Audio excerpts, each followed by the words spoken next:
Good morning students. आज हम साहित्य का चैप्टर नंबर 1 पढ़ेंगे, जिसका नाम है दीवानों की हस्ती। दीवाने अर्थात मस्त रहने वाले व्यक्ति, और हस्ती का अर्थ होता है अस्तित्व, अर्थात मस्त रहने वाले लोगों का अस्तित्व। भगवती चरण वर्मा ने इस कविता के माध्यम से हमें ये शिक्षा देने की कोशिश की है कि जो दीवाने लोग होते हैं या जो अपने ही मन में मस्त रहने वाले लोग होते हैं, वो बहुत खुश होते हैं। उन्हें किसी भी प्रकार से सुख और दुख की चिंता नहीं होती। वो एक स्थान पर रुकना नहीं चाहते। वो जहाँ भी जाते हैं खुशियाँ बिखेरते हैं और अपने दुख की परछाई भी किसी पर पड़ने नहीं देते।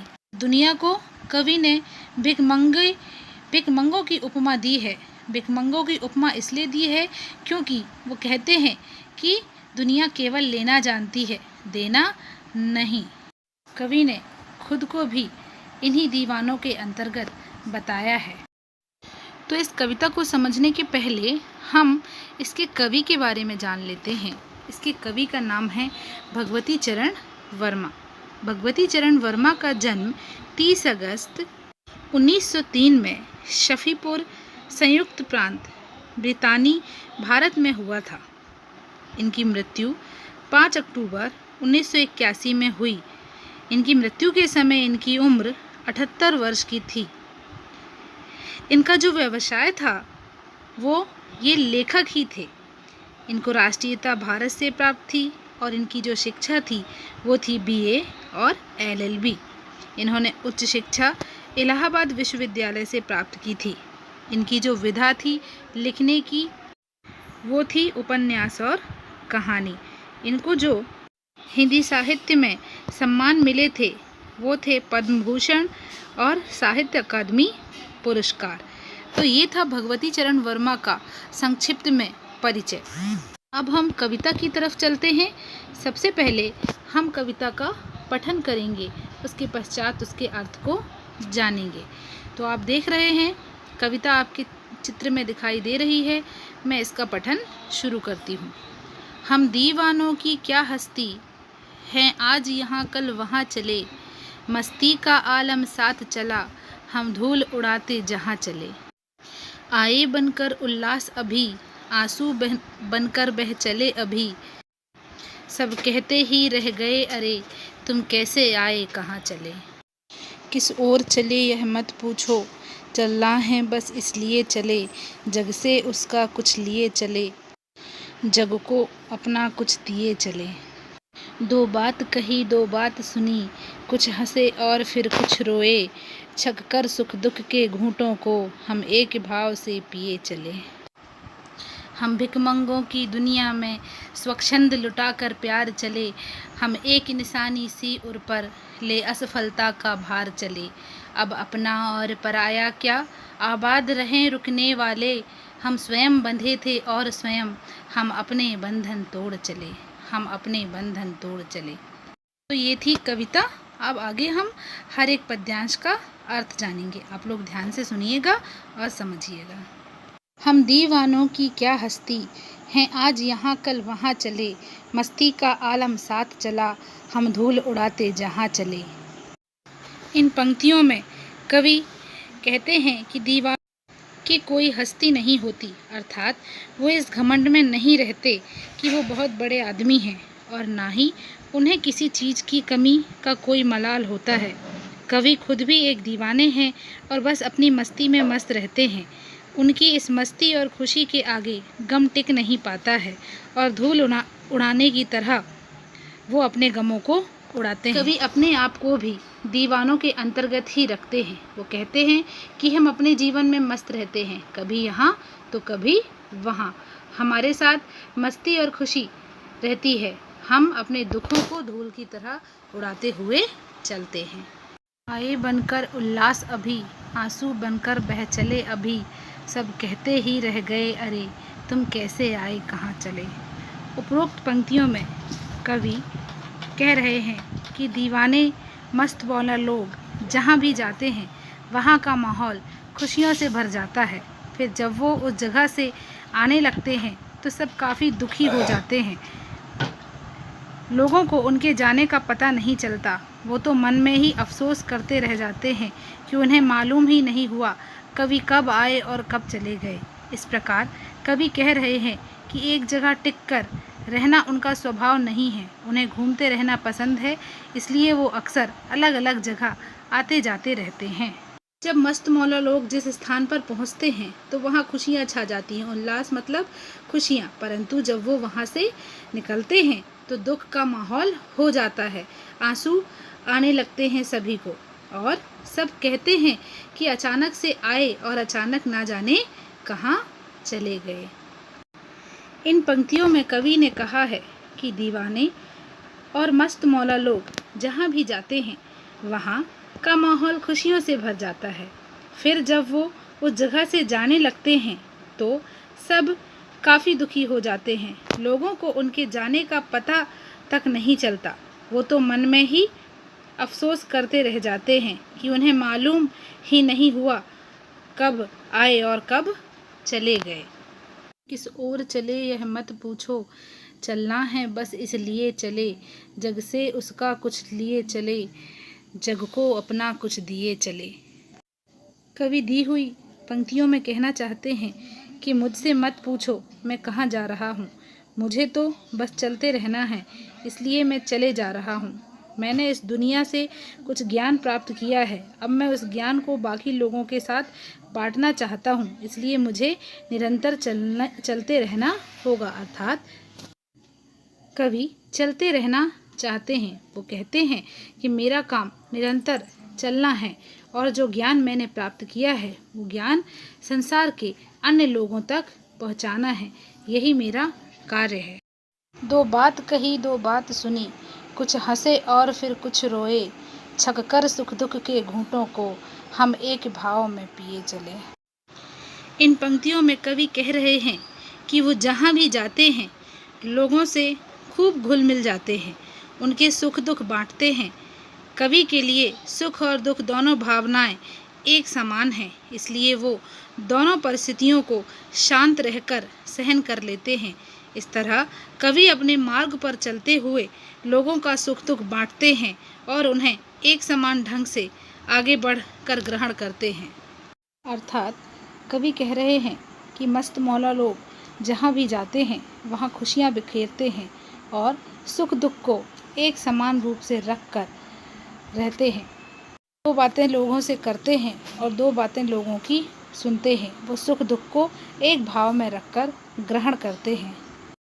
हम भिखमंगों की दुनिया में स्वच्छंद लुटाकर प्यार चले, हम एक निशानी सी उर पर ले असफलता का भार चले। इन पंक्तियों में कवि कहते हैं कि ये दुनिया बड़ी ही स्वार्थी है। लोग स्वार्थ में इतने अंधे हैं कि बस भिखमंगों की तरह सबसे कुछ न कुछ मांगते ही रहते हैं। मगर कवि स्वार्थी नहीं है, इसलिए उन्होंने स्वार्थी दुनिया पर बिना किसी शर्त के अपना अनमोल प्यार लुटाया है। लोगों को प्यार बांटने का खूबसूरत एहसास हमेशा कवि के दिल में रहता है। उन्होंने जीवन में काफ़ी बार असफलता और हार का स्वाद भी चखा है, लेकिन इसका बोझ उन्होंने कभी किसी दूसरे व्यक्ति पर नहीं डाला। इस तरह कवि ने स्वार्थी दुनिया को भरपूर प्यार दिया और अपनी नाकामयाबी का भार हमेशा स्वयं ही उठाया है। अर्थात कवि कह रहे हैं कि ये जो दुनिया है सिर्फ लेना जानती है। भिखमंगे मतलब जो लेते हैं, केवल देते नहीं। इस दुनिया पर उसके बाद भी मैं किसी बिना भेदभाव के प्यार लुटा रहा हूँ और अपने ओर पर अर्थात अपने मन पर, अपने दिमाग पर एक निशानी लेकर जा रहा हूँ। कौन सी निशानी? असफलता की। परंतु मैं वो असफलता या नाकामयाबी लोगों को नहीं दर्शाता। अब अपना और पराया क्या, आबाद रहें रुकने वाले, हम स्वयं बंधे थे और स्वयं हम अपने बंधन तोड़ चले। उपर्युक्त पंक्तियों में कवि कहते हैं कि अब उनके लिए दुनिया में कोई भी अपना पराया नहीं है। जो लोग एक मंजिल पाकर वहीं ठहर जाना चाहते हैं, उन्हें कवि ने सुखी और आबाद रहने का आशीर्वाद दिया है। मगर कवि खुद एक जगह बंद कर नहीं रहना चाहते, इसलिए उन्होंने अपने सभी सांसारिक बंधन तोड़ दिए हैं और अब वो अपने चुने हुए मार्ग पर आगे बढ़ते जा रहे हैं और वो इसी में खुश और संतुष्ट हैं। अर्थात कवि कह रहे हैं कि मैं किसी को अपना पराया नहीं मानता। जो एक मंजिल को पाकर अर्थात एक मंजिल पर कामयाबी पाकर रुक जाते हैं, वो आबाद रहें अर्थात खुश रहें। आगे कवि कहते हैं कि हम स्वयं रुकते हैं, परंतु किसी के कहने पर हम रुककर नहीं रह सकते। हमने अपने बंधन स्वयं बांधे थे और स्वयं तोड़कर आगे बढ़ जाएंगे। इसी में हमारी खुशी है और इसी में हम संतुष्ट हैं। तो इन पंक्तियों में कवि अपने आप को कैसे कह रहे हैं? मस्त मौला कह रहे हैं, बिना कहीं ठहरे हुए चलने वाला। कविता के अर्थ के पश्चात अब हम कविता के शब्दार्थ की तरफ चलते हैं। शब्दार्थ वो हैं जो आपकी पाठ्यपुस्तक में दिए गए हैं और कुछ वो हैं जो कविता के हर एक पद्यांश में आए हुए हैं। जैसा कि आप देख रहे हैं, सबसे पहले दिया हुआ है हस्ती। हस्ती का अर्थ होता है अस्तित्व। फिर है आलम अर्थात दुनिया या माहौल। फिर है स्वच्छंद अर्थात अपनी इच्छा के अनुसार चलने वाला। फिर आगे और कुछ शब्द दिए हुए हैं, जैसे कि उल्लास अर्थात खुशी, जग अर्थात संसार, निशानी अर्थात पहचान, भार, बोझ या वजन, और अंत में है आबाद अर्थात खुश या फिर जिसे बर्बाद ना किया जा सके। और अलग से मैंने आपको शब्दार्थ दे दिए हैं, ये आपकी पाठ्यपुस्तक में नहीं है, ये आपको अर्थ समझने के लिए काम में आएंगे। अभ्यास कार्य की तरफ चलते हैं। अभ्यास कार्य में हम कविता से के तीनों प्रश्न करेंगे। पहला प्रश्न आप देख रहे हैं, कवि ने अपने आने को उल्लास और जाने को आंसू बनकर बह जाना क्यों कहा है?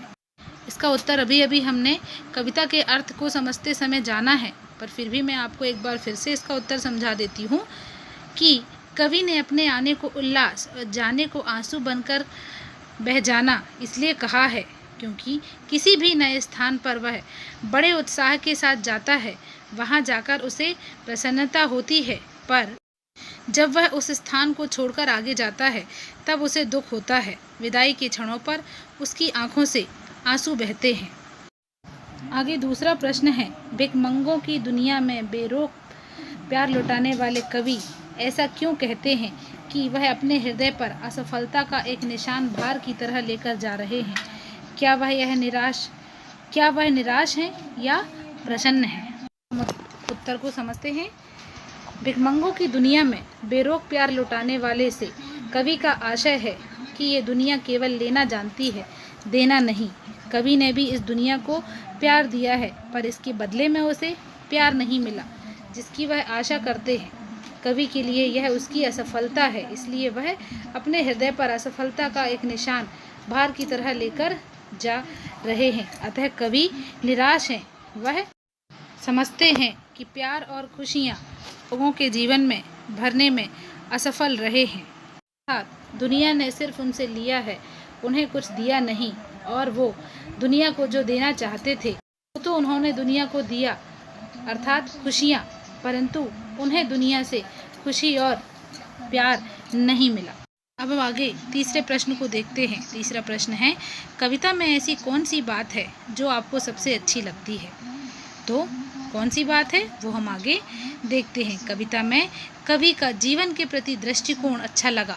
ऐसी दृष्टि रखने वाला व्यक्ति ही सुखी रहता है। अर्थात जिस प्रकार कवि ने अपना नज़रिया रखा है जीवन जीने के लिए, उसी प्रकार सभी को रहना चाहिए। अर्थात सुख दुख की चिंता किए बिना हमें खुश रहना चाहिए, और इसी प्रकार की सोच के व्यक्ति ज़्यादा सुखी रहते हैं। तो यहाँ हमारा चैप्टर समाप्त होता है। आई होप आप सभी को अर्थ अच्छे से समझ में आया होगा। अभ्यास कार्य अब आप लोगों ने अच्छे से समझ लिया होगा। आपको ये सारे प्रश्नों के उत्तर आपको अपनी कॉपी में लिखने हैं। ओके, वीडियो को पूरा देखने के लिए और समझने के लिए धन्यवाद।